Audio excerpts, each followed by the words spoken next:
அனைவருக்கும் இனிமையான காலை வணக்கம். 2024ஆம் ஆண்டு செப்டம்பர் மாதம் 25ஆம் தேதி புதன்கிழமை உங்களை ஸ்டார் தமிழின் நம் நாடு நிகழ்ச்சியில் சந்திப்பதில் மகிழ்ச்சியாக இருக்கின்றோம். இன்றும் நம் நாடு நிகழ்ச்சியில் ஏராளமான செய்திகள், பத்திரிகை செய்திகளும் அதனை தாண்டிய செய்திகளையும் உங்களுக்கு கொண்டு வர நாங்கள் தயாராக இருக்கின்றோம். ஆகவே முதலாவதாக நேற்று இரவு இலங்கையின் 9வது நிறைவேற்று அதிகாரம் கொண்ட ஜனாதிபதியாக பதவியேற்ற அனுரகுமார திசாநாயக்க அவர்கள் பாராளுமன்றத்தை கலைப்பதற்கான வர்த்தமானியில் கையொப்பமிட்டார். ஆகவே நேற்று நள்ளிரவு பாராளுமன்றம் கலைக்கப்பட்டது. நவம்பர் மாதம் 14ஆம் தேதி தேர்தல். இன்று நாட்டு மக்களுக்கு ஜனாதிபதி உரை. பாராளுமன்றம் நேற்று செவ்வாய்க்கிழமை நள்ளிரவு ஜனாதிபதி அனுரகுமார திசாநாயக்கவினால் கலைக்கப்பட்டது. பாராளுமன்ற கலைப்புக்கான விசேட வர்த்தமானி அறிவித்தல் நேற்று வெளியிடப்பட்டது. இதன்படி 10வது பாராளுமன்றத்திற்கான தேர்தல் நவம்பர் மாதம் 14ஆம் தேதி இடம்பெறவுள்ளது. தேர்தலுக்கான வேட்புமனு தாக்கல் அக்டோபர் மாதம் 4ஆம் தேதியிலிருந்து 11ஆம் தேதி வரை இடம்பெறும். தேர்தலை அடுத்து நவம்பர் மாதம் 21ஆம் தேதி பாராளுமன்றம் முதல் கூட்டத்தொடர் ஆரம்பமாகும் என்று அறிவிக்கப்பட்டுள்ளது. ஜனாதிபதி அனுரகுமார திசாநாயக்க தேர்தல் காலத்தில் வழங்கிய வீரகேசரி பத்திரிகையின் 8ஆம் பக்கத்திலே தொடர்கிறது. வாக்குறுதிக்கு அமைவாகவே பாராளுமன்றம் நேற்று நள்ளிரவு கலைக்கப்பட்டுள்ளது. கடந்த பாராளுமன்ற தேர்தல் 2020ஆம் ஆண்டு ஆகஸ்ட் மாதம் 5ஆம் தேதி நடைபெற்றது. இந்நிலையில் அடுத்த வருடம் ஆகஸ்ட் மாதம் வரை 9வது பாராளுமன்றத்திற்கான ஆயுட்காலம் இருக்கிறது. எனினும் 4.5 வருடங்களின் பின்னர் பாராளுமன்றத்தை கலைப்பதற்கான அதிகாரம் ஜனாதிபதிக்கு உள்ள நிலையில் ஜனாதிபதி அனுரகுமார பாராளுமன்றத்தை கலைத்திருக்கிறார். கடந்த 21ஆம் தேதி சனிக்கிழமை நடைபெற்ற 9வது ஜனாதிபதி தேர்தலில் அனுரகுமார திசாநாயக்க வெற்றி பெற்றார். பாராளுமன்றம் கலைக்கப்பட்டுள்ள நிலையில் ஜனாதிபதி அனுரகுமார திசாநாயக்க இன்று நாட்டு மக்களுக்கு உரையாற்ற உள்ளார். இரவு 7:30 மணிக்கு இந்த உரை இடம்பெற உள்ளதாக அறிவிக்கப்பட்டுள்ளது. விசேட உரை ஒன்றை ஜனாதிபதி இன்று நாட்டு மக்களுக்கு நிகழ்த்த இருக்கிறார். பொதுவாகவே இப்படி பாராளுமன்றம் கலைக்கப்பட்டவுடன் ஜனாதிபதி ஒருவர் உரை நிகழ்த்துவது இது ஒன்றும் புதிதல்ல. இதற்கு முதலும் ஜனாதிபதிகள் பாராளுமன்றத்தை கலைத்தவுடன் மறுதினம் நாட்டு மக்களுக்கு உரை நிகழ்த்தியிருக்கிறார்கள். எனவே இன்றைய தினமும் ஜனாதிபதி அனுரகுமார திசாநாயக்க அவர்கள் இன்றைய தினம் நாட்டு மக்களுக்கு உரை நிகழ்த்தியிருக்கிறார். இப்படி இருக்கும்போது நேற்றைய தினம் இலங்கையின் 16வது பிரதமராகவும் 3வது பெண்மணியாகவும், அந்த 16 பிரதமர்களில் 3வது பெண்மணியாகவும் தெற்காசியாவில் அரசியல் குடும்ப பின்னணியற்ற 1வது பெண்மணியாகவும் கலாநிதி ஹரிணி அமரசூரிய நேற்றைய தினம் ஜனாதிபதி அனுரகுமார திசாநாயக்க முன்னிலையிலே பதவி பிரமாணம் செய்து கொண்டார். அந்த செய்தியையும் பார்க்கலாம். பிரதமரானார் ஹரிணி. அமைச்சரவையும் நியமனம். 15 அமைச்சுக்களின் பொறுப்புகள் அனுர, ஹரிணி, விஜிதவிடம் பகிர்ந்தளிப்பு. ஜனாதிபதி அனுரகுமார திசாநாயக்க தலைமையிலான இடைக்கால அரசாங்கத்தின் பிரதமர் மற்றும் அமைச்சரவை நியமனங்கள் நேற்று வழங்கப்பட்டன. பிரதமராக கலாநிதி ஹரிணி அமரசூரிய நியமிக்கப்பட்டுள்ளதுடன் 15 அமைச்சுக்களின் பொறுப்புகள் ஜனாதிபதி அனுரகுமார திசாநாயக்க, பிரதமர் ஹரிணி அமரசூரிய மற்றும் விஜித ஏரத் ஆகியோரிடையே பகிரப்பட்டுள்ளன. ஜனாதிபதி செயலகத்தில் ஜனாதிபதி அனுரகுமார திசாநாயக்கவினால் நேற்று இந்த நியமனங்கள் வழங்கப்பட்டன. மேலும் ஜனாதிபதியாக அனுரகுமார திசாநாயக்க பதவியேற்றதை அடுத்து வெற்றிடமான பாராளுமன்ற உறுப்பினர் பதவிக்கு லக்ஷ்மன் நிபுணராட்சி நியமிக்கப்பட்டுள்ள போதிலும் அவருக்கு அமைச்சு பதவிகள் எதுவும் வழங்கப்படவில்லை. அந்த வகையில் ஜனாதிபதி அனுரகுமார திசாநாயக்க பாதுகாப்பு அமைச்சு, நிதி, பொருளாதார அபிவிருத்தி, கொள்கை உருவாக்கம், திட்டமிடல் மற்றும் சுற்றுலாத்துறை அமைச்சு, வலுசக்தி அமைச்சு, விவசாயம், காணி, கால்நடை, நீர்ப்பாசனம், மீன்பிடி, நீர்வளங்கள் அமைச்சு ஆகிய அமைச்சுக்களை பொறுப்பேற்றுள்ளார். அடுத்ததாக இலங்கையின் 16வது பிரதமராக கலாநிதி ஹரிணி அமரசூரிய ஜனாதிபதி முன்னிலையில் பதவி பிரமாணம் செய்து கொண்டார். ஹரிணி அமரசூரியவுக்கு நீதி, பொது நிர்வாகம், மாகாண சபைகள், உள்ளூராட்சி மன்றங்கள், தொழில் அமைச்சு, கல்வி, விஞ்ஞானம் மற்றும் தொழில்நுட்ப அமைச்சு, மகளிர், சிறுவர் மற்றும் இளைஞர் விவகாரம், விளையாட்டுத்துறை அமைச்சு, வர்த்தகம், வாணிபம், உணவு பாதுகாப்பு, கூட்டுறவு அபிவிருத்தி, கைத்தொழில் மற்றும் முயற்சியாண்மை அபிவிருத்தி அமைச்சு, சுகாதார அமைச்சு ஆகிய பொறுப்புகள் வழங்கப்பட்டுள்ளன. இதேவேளை இலங்கையின் 24 ஆண்டுகளுக்கு பின்னர் பெண் ஒருவர் பிரதமராக நியமிக்கப்பட்டுள்ளமை விசேட அம்சமாகும். தேசிய மக்கள் சக்தியின் பாராளுமன்ற உறுப்பினர் விஜித் ஏரத் புத்த சாசனம், மத மற்றும் கலாசார அலுவல்கள், தேசிய ஒருங்கிணைப்பு, சமூக பாதுகாப்பு, வெகுஜன ஊடக அமைச்சு, போக்குவரத்து, நெடுஞ்சாலைகள், துறைமுகங்கள் மற்றும் சிவில் விமான சேவைகள் மற்றும் பொதுமக்கள் பாதுகாப்பு அமைச்சு, வெளியுறவு அமைச்சு, சுற்றாடல், வனவள மற்றும் வனஜீவராசிகள் பாதுகாப்பு, நீர்வளங்கள், பெருந்தோட்ட மற்றும் சமூக உட்கட்டமைப்பு அமைச்சு, கிராமிய மற்றும் நகர அபிவிருத்தி, வீடமைப்பு மற்றும் நிர்மாணத்துறை அமைச்சராக நியமிக்கப்பட்டுள்ளார். அதாவது 15 அமைச்சுக்களை கொண்ட அமைச்சரவை உருவாக்கப்பட்டு மூவரிடையே பொறுப்புகள் பகிர்ந்தளிக்கப்பட்டுள்ளன. ஆரம்பத்தில் வேறு கட்சிகளிலிருந்து உறுப்பினர்களை உள்வாங்கி அமைச்சரவை நியமிக்க ஆலோசனை நடத்தப்படுவதாக தெரிவிக்கப்பட்டது. எனினும் இறுதியில் அவ்வாறின்றி தேசிய மக்கள் சக்திக்குள்ளேயே அமைச்சு பொறுப்புகள் பகிரப்பட்டுள்ளன. அத்துடன் 15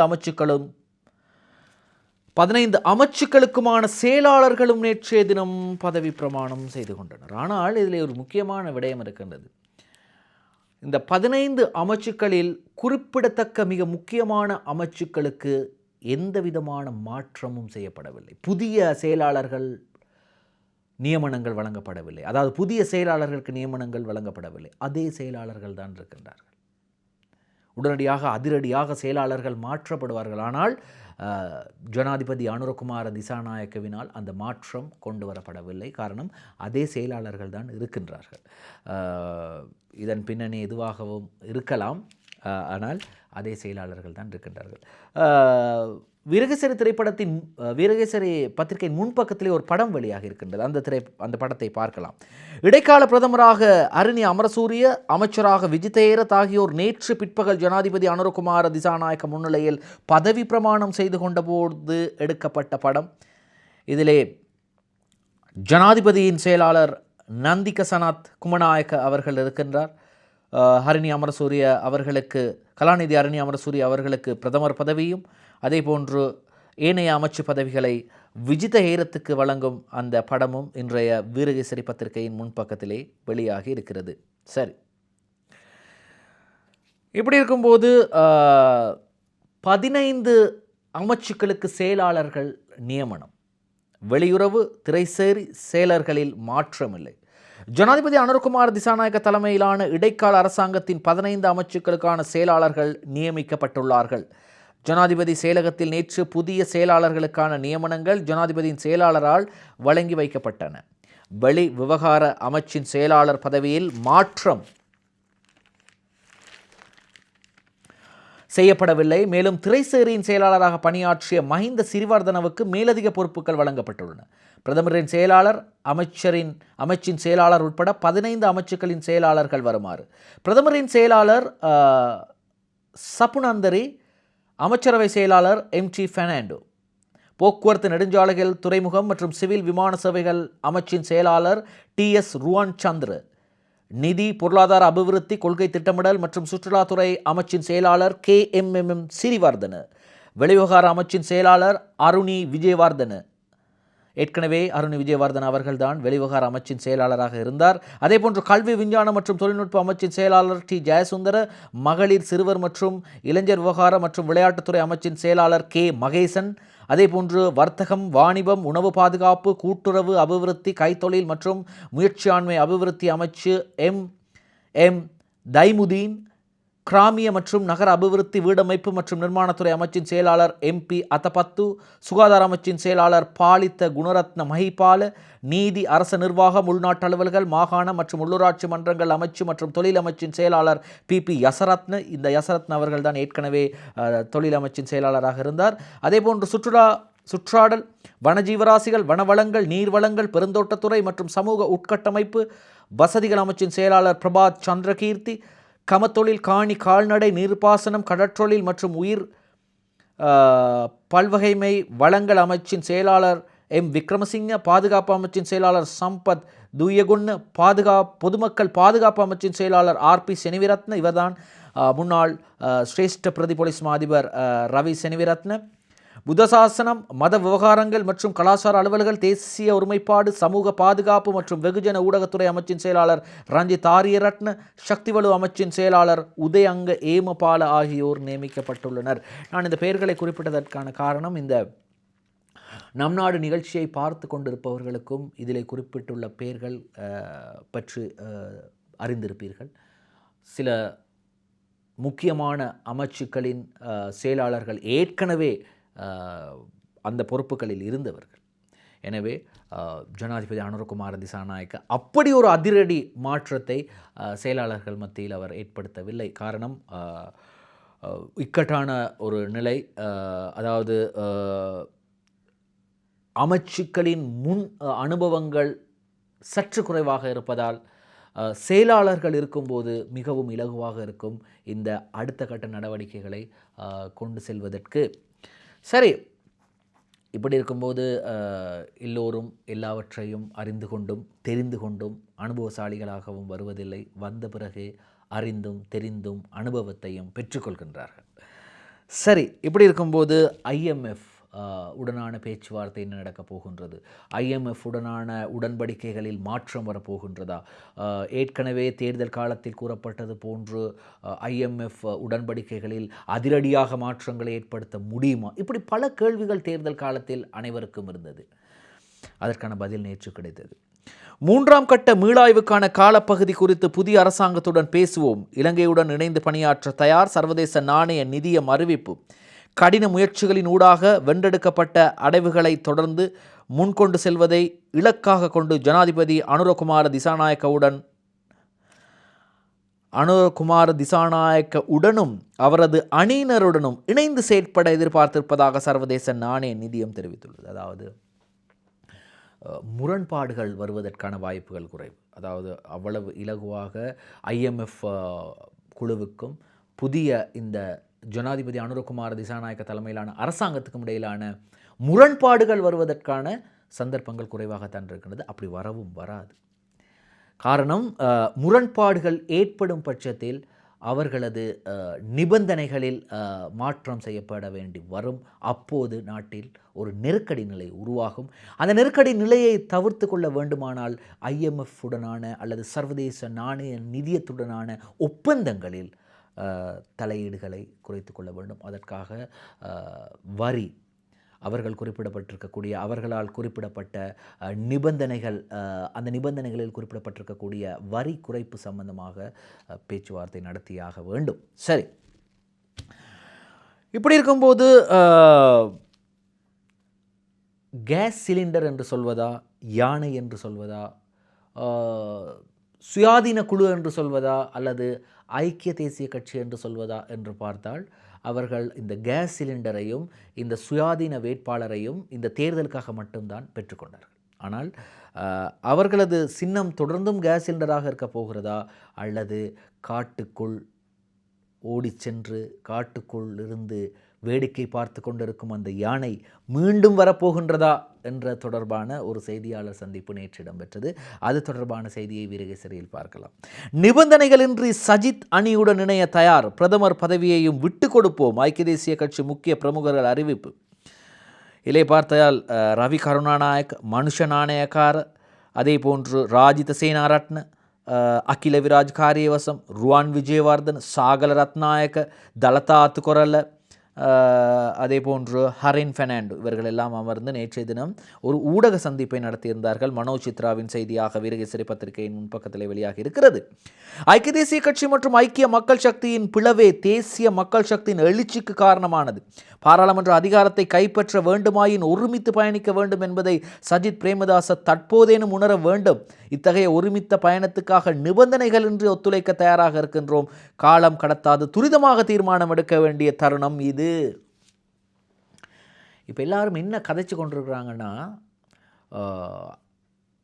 சமூக வலைத்தளங்களில் இல்லாமல் அரசியல் பேசக்கூடியவர்கள் என்ன பேசுகின்றார்கள் என்றால், சஜித் பிரேமதாசவும் ரணில் விக்ரமசிங்கவும் ஒன்று சேர்ந்து பயணித்திருந்தால் அனுரகுமார திசாநாயக்க வெற்றி பெற்றிருக்க மாட்டார். தேசிய மக்கள் சக்தி எழுச்சி பெற்றிருக்காது. காரணம், இவர்கள் என்ன செய்கின்றார்கள் என்றால், ரணில் விக்ரமசிங்கவுக்கு கிடைத்த 22 லட்சம் வாக்குகளையும் சஜித் பிரேமதாசவுக்கு கிடைத்த 43 லட்சம் வாக்குகளையும் ஒன்றாக கூட்டுகிறார்கள்.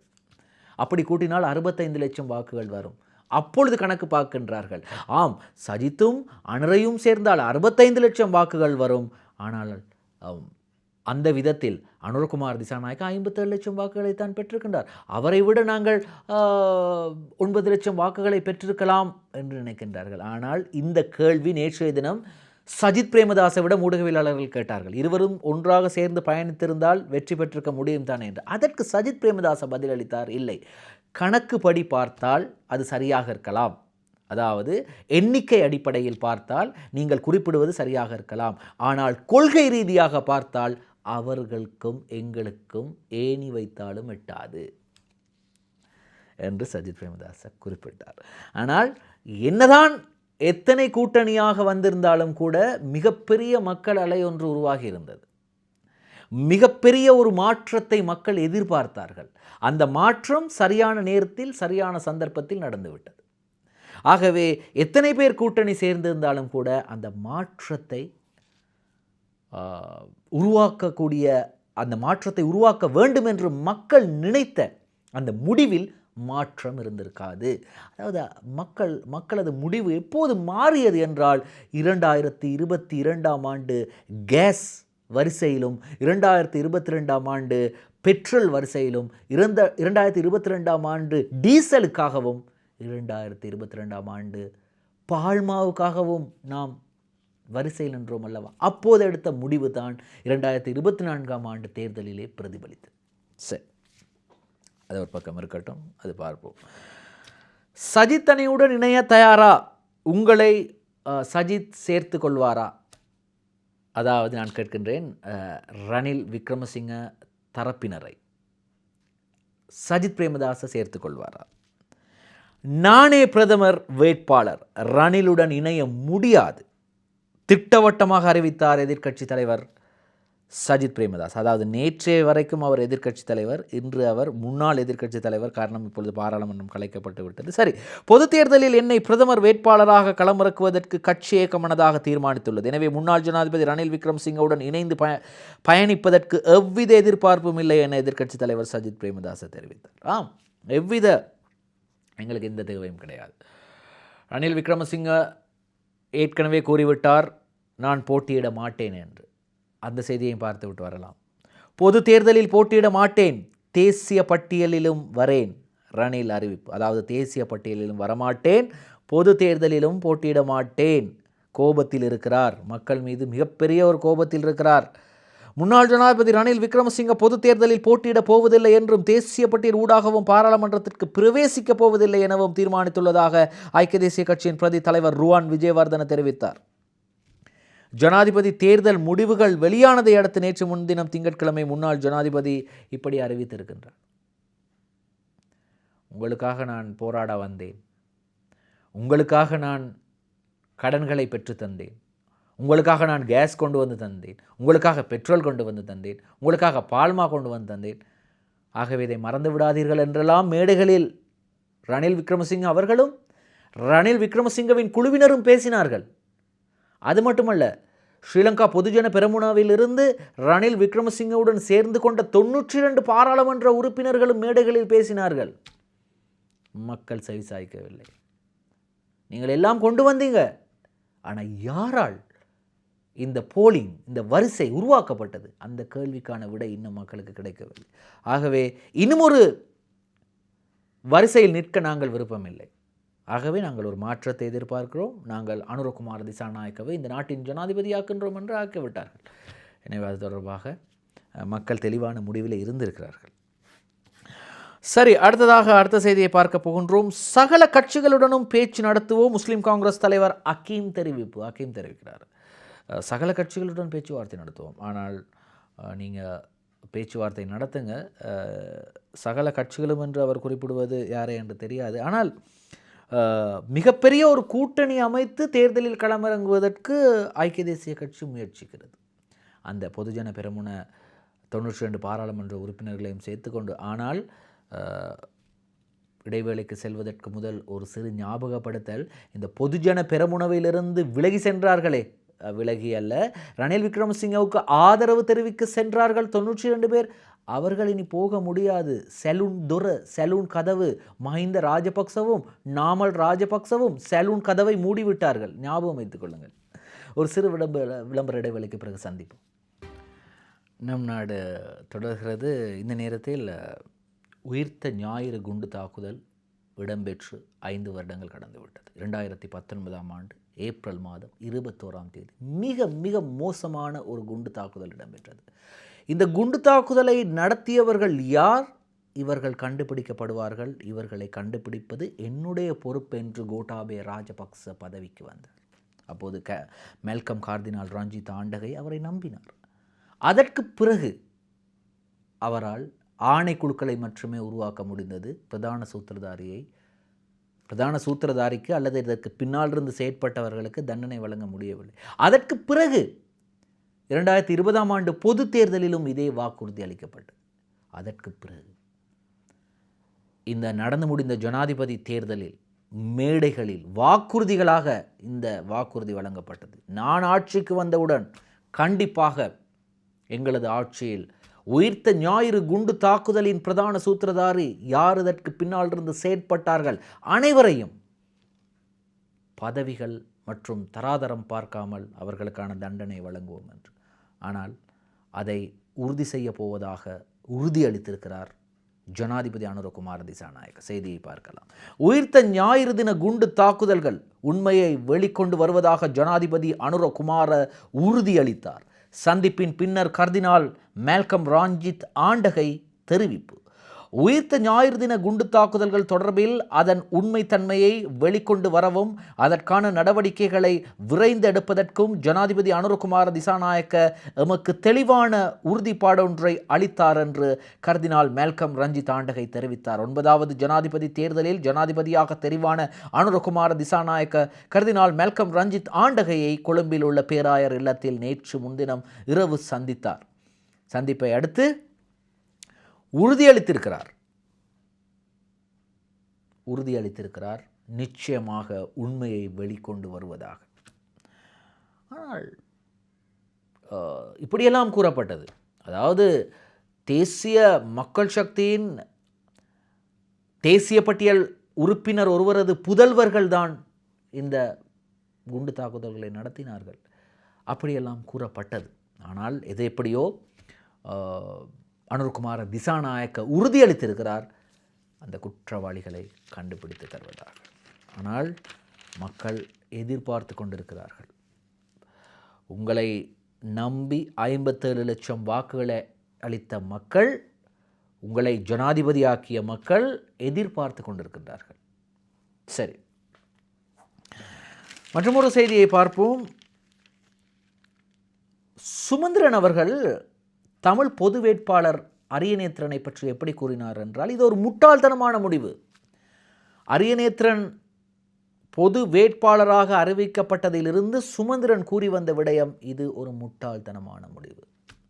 அதற்கு பதிலடி கொடுக்கின்றார் இப்பொழுது சுரேஷ் பிரேமச்சந்திரன். சுமந்திரனின் முட்டாள்தனமான கூற்றுக்கு மத்தியில் தமிழ் மக்கள் திரண்டு வாக்களிப்பு. முன்னாள் பாராளுமன்ற உறுப்பினர் சுரேஷ் பிரேமச்சந்திரன் விஷமத்தனமான விடயத்தில் ஈடுபடக்கூடாது என்று கூறிய சுமந்திரனின் முட்டாள்தனமான கூற்றுக்கு மத்தியில் தமிழ் மக்கள் திரண்டு வந்து பொது வேட்பாளருக்கு வாக்களித்திருக்கிறார்கள்.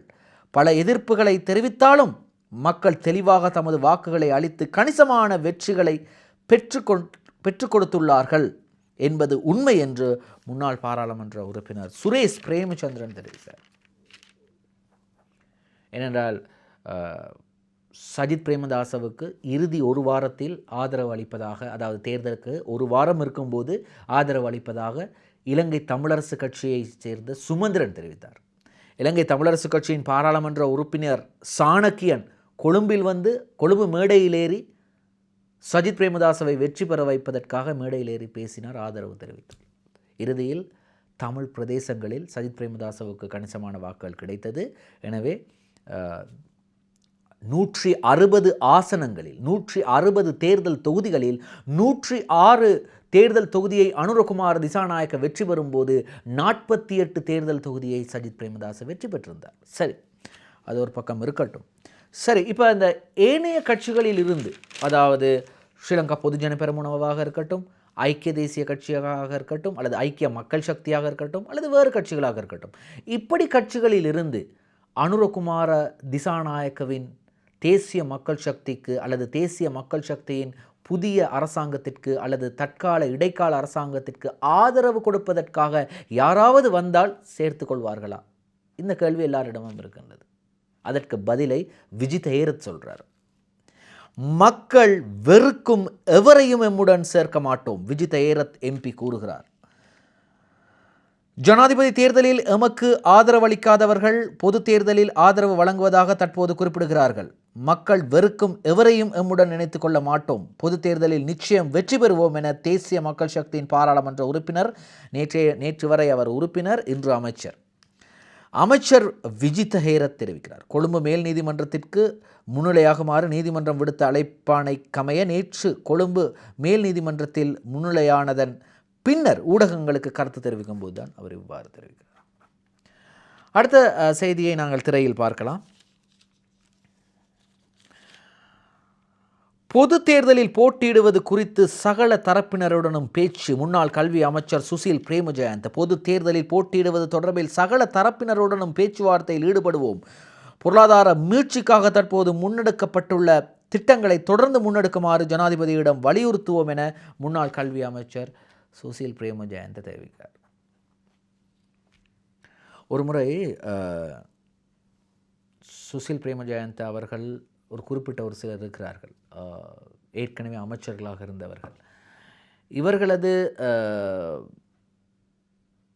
வரலாறு அல்லது இவர்களது அரசியல் பின்புலம், இவர்களது மக்கள் மத்தியிலே இவர்களுக்கு இருக்கக்கூடிய அபிப்பிராயம், இவற்றையெல்லாம் பார்க்கும்போது நல்லவர்களும் இருக்கிறார்கள், நயவஞ்சகர்களும் இருக்கிறார்கள். இப்படி பலர் இருக்கின்றார்கள். அரசியலிலே பல முகங்கள் இருக்கின்றது. எனவே எல்லா முகங்களையும் நம்பவும் முடியாது, எல்லா முகங்களையும் நிராகரிக்கவும் முடியாது. இப்படி பல விடயங்கள் இருக்கின்றது. அதை நாம் பிறகு பார்க்கலாம். அடுத்து திரையிலே மற்றும் ஒரு செய்தியை பார்க்க போகின்றோம். குறைகளை திருத்திக் கொண்டு மீண்டும் போட்டியிடுவேன், நாமல் ராஜபக்சவுக்கு மக்கள் பாடம் புகட்டியிருப்பதாகவும் அவரே ஒத்துக்கொண்டார். அதை ஏற்றுக்கொள்வதாகவும் தொடர்ந்தும் பாடத்தை படிக்க விரும்புவதாகவும் அவர் தெரிவித்திருக்கின்றார். அந்த செய்தி வெளியாக இருக்கின்றது இன்றைய வீரகேசரி பத்திரிகையிலே. குறைகளை திருத்தி கொண்டு மீண்டும் போட்டியிடுவேன். ஜனாதிபதி தேர்தல் ஊடாக மக்கள் சிறந்த செய்தியை வெளிப்படுத்தியுள்ளனர். எம்மில் காணப்படும் குறைகளை திருத்தி கொண்டு எதிர்வரும் தேர்தல்களில் போட்டியிடுவோம் என்று நாமல் ராஜபக்ச தெரிவிக்கிறார். நாமல் ராஜபக்ச அவ்வாறு தெரிவிக்கிறார். சரி, அடுத்ததாக இந்த மலையக கல்வி அபிவிருத்தி மன்றம் ஒரு கிரிக்கெட் போட்டியை நடத்துகின்றது. அந்த கிரிக்கெட் போட்டி தொடர்பாக செய்தி இன்றைய பத்திரிகையில் இடம் பிடித்திருக்கிறது. பார்க்க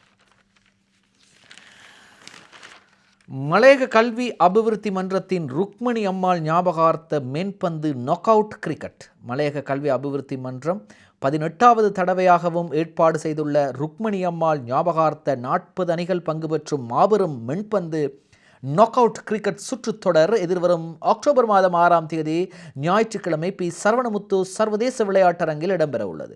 மன்றத்தின் அங்கத்துவம் பெற்ற மலையக இளைஞர்களை சர்வதேச விளையாட்டரங்கு ஒன்றில் ஒன்றிணைத்து ஆட வைக்கும் உன்னத நோக்கில் மலையக கல்வி அபிவிருத்தி மன்றம் வருடாந்தோறும் இந்த தொடரை நடத்தி வருவதாக மன்றத்தின் விளையாட்டுத்துறை பொறுப்பாளர் எஸ் விஜயகுமார் மற்றும் ஊடக இணைப்பாளர் கிருஷ்ணகுமார் ஆகியோர் தெரிவித்திருக்கிறார்கள். எனவே இந்த போட்டி, கிரிக்கெட் போட்டி சிறப்பாக நடைபெற எமது வாழ்த்துக்கள்.